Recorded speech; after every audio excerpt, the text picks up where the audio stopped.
அல்ஹம்துலில்லாஹி ரப்பில் ஆலமீன் வல்-ஆகிபத்து லில்-முத்தகீன் வ அலா ஆலிஹி வ ஸஹ்பிஹி அஜ்மஈன் இலா யௌமித்தீன் அம்மா பஅத்.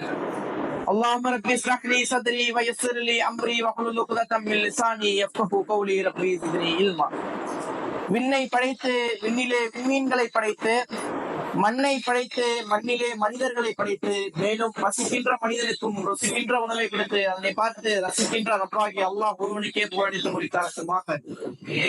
அவனின் சாந்தியும் சமாதானமும் அன்பும் அருளும் பாசமும் நேசமும் இந்த உலகத்திற்கு நேர்வழிக்காக அனுப்பப்பட்ட அத்துணை மீதும் குறிப்பாக நமது உயிரிழப்பான கட்டணி நாயகம் ரசூலுல்லாஹி ஸல்லல்லாஹு அலைஹி வஸல்லம் அவர்கள் மீதும் பரிசுத்தமான ஒரு குடும்பத்தார்கள் மீதும் அவங்க வாழ்க்கை அடிச்சுவட்டினை அப்படியே பின்பற்றி வாழ்ந்த சத்திய சகாபாக்கள் மீதும் தாபியீன்கள் மீதும் தாபியீன்கள் மீதும் குறிப்பாக கூடி குழுந்திருக்கக்கூடிய நம் அனைவரின் மீதும் அல்லாஹ்வின் வற்றாத கருணை குற்றாமல் குறையாமல் என்றென்றும் நின்று நவட்டுமாக என்று பிரார்த்தித்தவனாக எனது உரை ஆரம்பம் செய்கின்றேன். அஸ்ஸலாமு அலைக்கும் வரஹ்மத்துல்லாஹி தஆலா வ பரகாத்துஹு. இந்த உலகத்திற்கு பலவிதமான சமூகத்தில் நபிமார்கள் வந்தார்கள். சிலை வணக்கம் உள்ள ஒரு சமூகத்திற்கு நபி இப்ராஹிம் அலைஹிஸ்ஸலாம் அவர்கள் வந்தார்கள். சூனியம் செய்த சமூகத்திற்கு நபி மூசா அலைஹிஸ்ஸலாம் அவர்கள் வந்தார்கள். ஓரினை சேர்க்கை உள்ள ஒரு சமூகத்திற்கு நபி லூத் அலைஹிஸ்ஸலாம் அவர்கள் வந்தார்கள். எடை மோசடி உள்ள ஒரு சமூகத்திற்கு நபி சுஹைப் அலைஹிஸ்ஸலாம் அவர்கள் வந்தார்கள். ஆனால் நபி ஸல்லல்லாஹு அலைஹி வஸல்லம் எல்லா பிரச்சனைகளும் ஒரு சமூகத்துக்கு வந்தது மட்டுமல்லாமல் 1,20,000 நட்சத்திரங்களை உருவாக்கியதோடு இன்னும் இன்று வரை 80 கோடி மூக்கைகளை உள்ளத்தை வாழ்த்து கொண்டிருக்கின்றார். முதலில் ஏழை குடும்பத்தில் அனாதையாக பிறந்த நபிகள் நாயகம் இஸ்லாமிய பரப்புரை தனி மனிதனாக தொடங்கி 23 ஆண்டுகளிலேயே அவரது கொள்கையை அரபிய தூபகம் முழுவதும் ஏற்றுக்கொண்டது. அமெரிக்க அறிஞர் மைக்கேல் ஹெட் என்பவர் வரலாற்றின் தாக்கத்தை ஏற்படுத்திய தலைவர்களை தேர்ந்தெடுத்து அவர்கள் 100 பேர் தரவரிசை பட்டியலிட்டு அதில் முதல் இடத்தை நபிகள் நாயகம் ஸல்லல்லாஹு அலைஹி வஸல்லம் அவர்கள் கொடுத்தார். அந்த நூலின் பெயர் தி 100. கூகுள் கூட என்ன சொல்லுங்க கேட்டீங்கன்னா who is the best person in the world அப்படின்னு சர்ச் பண்ணா கூட ப்ராஃபிட் முஹம்மது கேட்டவர்கள் சொன்னாங்க. அல்லாஹ் இப்ராஹிம் அலைஹிஸ்ஸலாம் அவர்களை பற்றி குறிக்காட்டும் பொழுது அவங்க தியாகத்தை குறித்து அல்லாஹ் குறிக்காட்டுவான். மூசா அலைஹிஸ்ஸலாம் அவர்களை பற்றி குறிக்காட்டும் பொழுது அவர்கள் வீரத்தையும் சீற்றத்தையும் குறித்து அல்லாஹ் குறிக்காட்டுவான். நபி அய்யூப் அலைஹிஸ்ஸலாம் அவர்களை பற்றி குறிக்காட்டும் பொழுது அவர்கள் அழகிய பொறுமையை குறித்து அல்லாஹ் குறிக்காட்டுவான். ஆனால் நபி ஸல்லல்லாஹு அலைஹி வஸல்லம் அவர்களை பற்றி குறிக்காட்டும் பொழுது வ இன்னக லஅலா ஹுலுகின் அதீம் என்பதாக அல்லாஹ் குறிக்காட்டுகின்றான். நற்குணத்தில் மிக உன்னதமான நிலையில் இருக்கின்ற என்பதாக அல்லாஹ் குறிக்காட்டுகின்றான். எல்லா துறைகளிலும் நபி ஸல்லல்லாஹு அலைஹி வஸல்லம் அவர்கள் சிறந்து விளங்கினார்கள். மகனாக, தந்தையாக, கணவனாக, தலைவனாக போன்ற எல்லாவற்றையும் நபி ஸல்லல்லாஹு சிறந்த முன்மாதிரி நமக்கு தெரிகின்றது. வாய்மை, நேர்மை எத்திலும் குறை காண முடியாத வாழ்க்கை. சொல்லுக்கும் செயலுக்கும் முரண்பாடற்ற நிலை.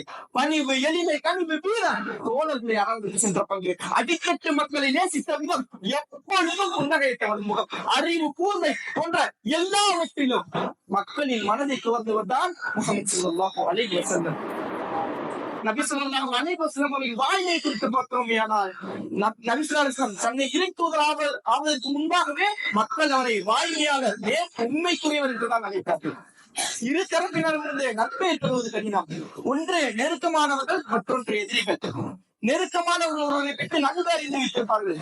எதிரிகள் எதிலும் குறை காணப்பட்டிருப்பார்கள். நபி ஸல்லல்லாஹு அலைஹி வஸல்லம் தன்னை இறைத்தூதர் என்று அறிவித்த பொழுது நெருக்கமானவர்கள் ஒரு சிலரை தவிர மற்றவர்கள் ஏற்றுக்கொண்டார்கள். எதிரிகள் அவர்கள் கொள்கையை கைப்பிடிக்கிறார்களே தவிர அவர்கள் பொய்யல் என்று ஒரு கொள்கையும் பற்றியதில்லை. அபூஜஹல் ஒரு முறை கூறினார் நபியை பார்த்து, முஹம்மதே நீ பொய்யல் இல்லை, உனது மார்க்கம் தான் பொய் என்பதாக கூறினார். அரபியர்கள் ஏதேனும் செய்தியை மக்களுக்கு அறிவிக்க விரும்பினால் உயரமான மலை மீது ஏற்றுகின்றார்கள். அந்த மரபை பின்பற்றிய நபிகள் நாயகம் தனது முதல் பரப்புரையை ஆரம்பிக்கும் பொழுது சஃபா என்ற மலை மீது ஏறுகின்ற ஆரம்பித்தார்கள். மக்கள் அனைவரும் ஒன்று கூடிய பொழுது கூறினார்கள், இந்த மலைக்கு பின்னால் உள்ள பள்ளத்தாக்கில் குதிரை வீரர்கள் உங்களை தாக்குவதற்காக தயாராக இருக்கின்றார்கள் என்று நான் உங்களுக்கு கூறினார்கள், நம்புவீர்களா என்று கேட்டார்கள். அதற்கு அந்த மக்கள் கூறியது என்ன தெரியுமா? முகமதே, உன்னை நாங்கள் நம்புவோம். நீ எங்களிடத்தில் உண்மைதான் கூறியிருக்கின்றாய் தவிர நீ ஒரு பொழுதும் எங்களிடத்தில் பொய் வைத்து நாங்கள் கண்டதில்லை என்பதாக கூறினார்கள். ஆனால் அல்லாஹ் தன்னை இறைத்தூதராக அனுப்பியிருக்கின்றான் என்று சொல்லதான் அந்த மக்கள் அதை எதிர்த்தார்கள். அடுத்ததாக நபிகள் நாயகத்தின் எளிமையும் அடக்கத்தையும் குறித்து பார்ப்போமேயானால் நபிகளாரின் நெருங்கிய நண்பரான உமர் கூறுகின்றார், ஒருமுறை நாயகத்தை காண்பதற்காக ஒரு வீட்டிற்கு சென்றேன். உள்ளே நுழைந்தேன். அறையை நோட்டமிட்டேன்.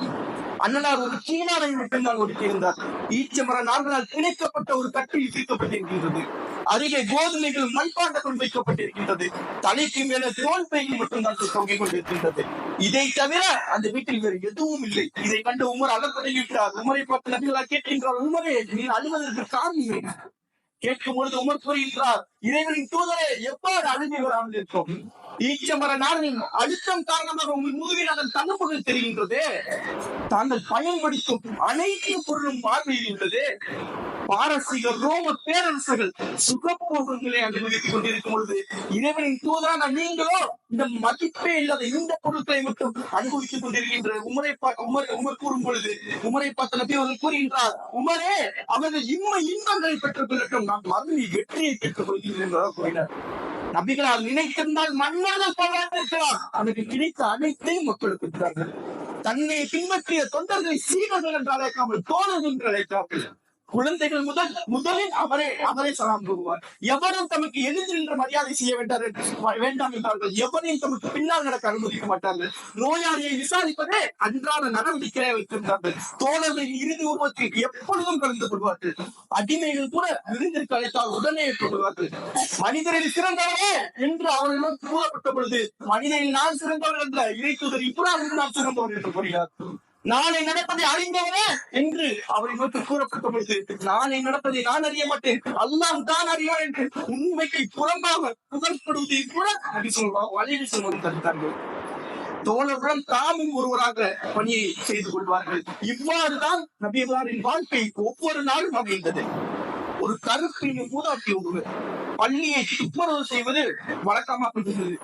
ஒரு முறை அவர் இல்லாத கொண்ட நபிகள் நாயகம் அவரை பற்றி விசாரித்த பொழுது அவர் இறந்து விட்டார் என்று தெரிந்தவுடன் அவர் மன்னனுக்கு சென்று அவருக்கு அந்த துவா செய்தார்.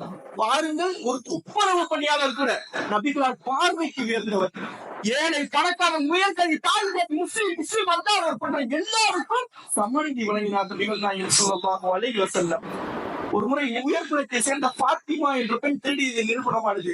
நபிகள் நாயகம் அவருக்கு தண்டனையை விதித்தார். அப்பொழுது நபிகள் நாயகத்திற்கு நெருக்கம் வைக்கப்படுகின்றது. அந்த பெண்ணிற்கு விடுதலை அடைவது என்பதாக அதற்கு நபிகளால் கோபத்துடன் கூறினார், எனது மகள் பாத்திமா திருடியிருந்தாலும் கையை நான் வெட்டுவேன் என்பதாக தீர்ப்பளித்தார்கள். ஒரு நாள் நபி அவர்கள் தோழர்களுக்கு சில பொருட்களை பகிர்ந்து கொண்டிருக்கும் பொழுது ஒரு நபி தோழர் கூறுகின்றார், இறைவனின் தூதரை நீதியுடன் பற்றித்துக் கொள்வது என்று கூறும் பொழுது இறைவனின் தூதரான என்னே நீ இப்படி கூறிவிட்டேன் என்று கோபப்படாமல் நான் நீதமாக நடக்காவிட்டால் யார் தான் நீதமாக நடக்க முடியும் என்று அமைதியாக நபிகளார் பதில் கூறினார். இதை போன்று நபிகள் நாயகம் வாழ்வில் ஏராளம் முன்மாதிரிகள் இருக்கின்றது. ஆட்சியாளராக, தலைவராக, போதகராக, நீதி சாராராக போன்ற எல்லாவற்றிலும் முன்மாதிரியாக வாழ்ந்து காட்டினார் நபிகள் நாயகம் ஸல்லல்லாஹு அலைஹி வஸல்லம். குர்ஆன் கூறும் அனைத்து போதனைக்கும் அவரது வாழ்வின் சான்று என்பதாக ஆயிஷா ரலியல்லாஹு தஆலா அன்ஹா கூறி காட்டினார்கள். அப்படிப்பட்ட முன்மாதிரியை பின்பற்றி வெற்றி பெறும் பாக்கியஸ்தராக வல்லரஹ்மான் உங்களை என்னை பாக்கியிருப்பாராக.